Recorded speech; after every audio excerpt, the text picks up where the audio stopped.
경호처가 철통 보안을 유지하며 외부로 공개되면 안 되는 대통령의 일정을 위해 쓰이는 삼청동 안전가옥.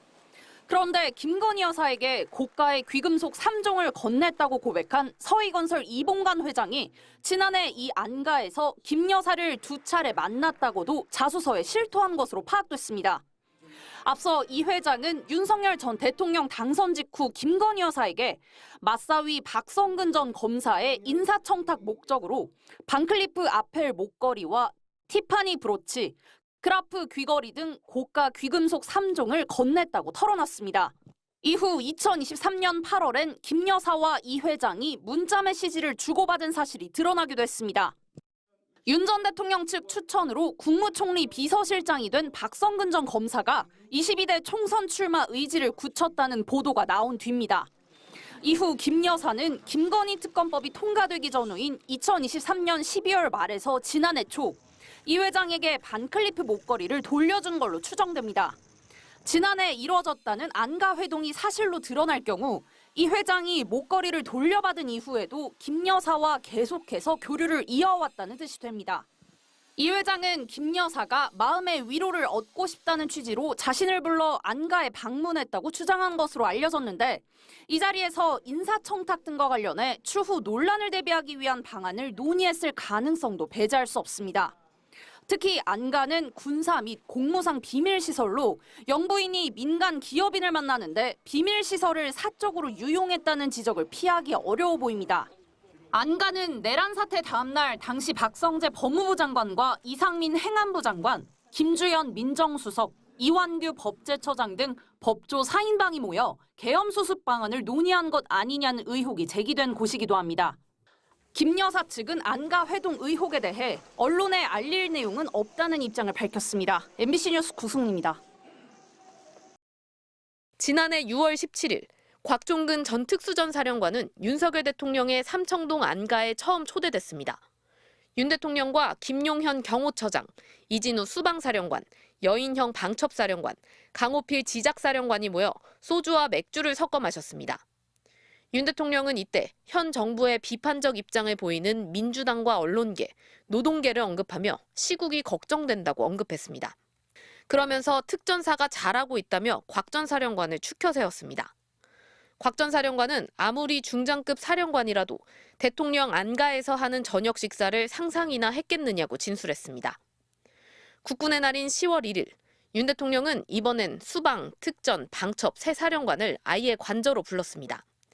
직접 준비한 김치찌개와 계란말이까지 내오며 정성을 보였습니다.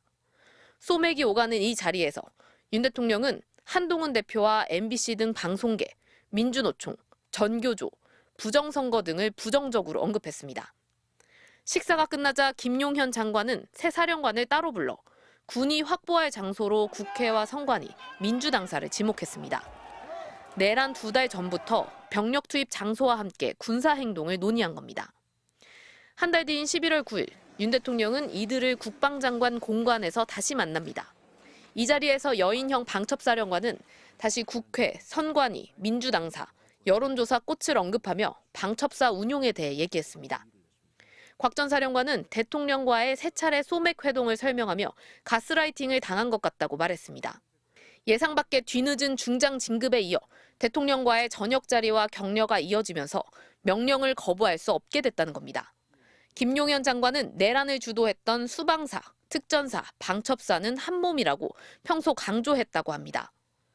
곽 전 사령관은 계엄은 특전사 등 병력이 철수해서 해제된 것이지 윤석열 대통령이 계엄을 해제하려고 했던 것은 아니라고 검찰에 진술했습니다. MBC 뉴스 조희영입니다. 국민의힘이 참패한 작년 4월 총선 이후부터 윤 대통령이 술자리에서 계엄령이란 단어를 자주 사용했고 술도 많이 마셨다고 아사히 신문이 보도했습니다. 술자리는 주로 경복궁 근처 삼청동 안가에서 이루어졌습니다. 아사히 신문은 전직 장관의 전원을 통해 윤 대통령의 음주 습관을 상세히 보도했습니다. 윤 대통령은 삼겹살 등을 안주로 먹고 맥주잔 안에 소주잔을 미리 넣은 뒤 맥주를 붓다가 빠뜨려 먹는 이른바 소맥을 즐겼습니다. 보통 소주 절반, 맥주 절반씩 섞는 방식과 달리 윤 대통령은 소주와 맥주 모두 넘칠 듯 가득 부어 마셨는데 이런 폭탄주를 항상 20잔 정도 들이켰다고 전했습니다. 아사히 신문은 술에 취한 윤 대통령이 대부분 야당 정치인들을 비난했지만 때로는 여당 정치인들도 비난했다고 보도했습니다. 이런 술자리는 종종 미명, 즉 동의 트기 전까지 계속됐고 이 때문에 삼청동 안가 경비 담당자들이 밤새 장시간 근무해 푸념을 했다는 증언도 이어졌습니다. 아사히 신문은 특히 윤 대통령이 지지율 추락 후 극우 유튜브에 빠졌으며 정치인들이 쓰지 않는 반국가 세력이란 용어를 자주 사용한 점에도 주목했습니다. 또 전직 장관들이 유튜브만 보지 말고 주요 언론의 논조에 주의를 기울여야 한다고 조언하면 윤 대통령이 큰 소리로 호통을 쳤다고도 보도했습니다. 국정을 책임지는 최고 지도자가 동의 트기 전까지 20잔씩 폭탄주를 즐겼다는 증언은 주량이 상대적으로 적은 일본 사람들에겐 믿기 어려운 충격으로 받아들여지고 있습니다. 도쿄에서 MBC 뉴스 현영준입니다.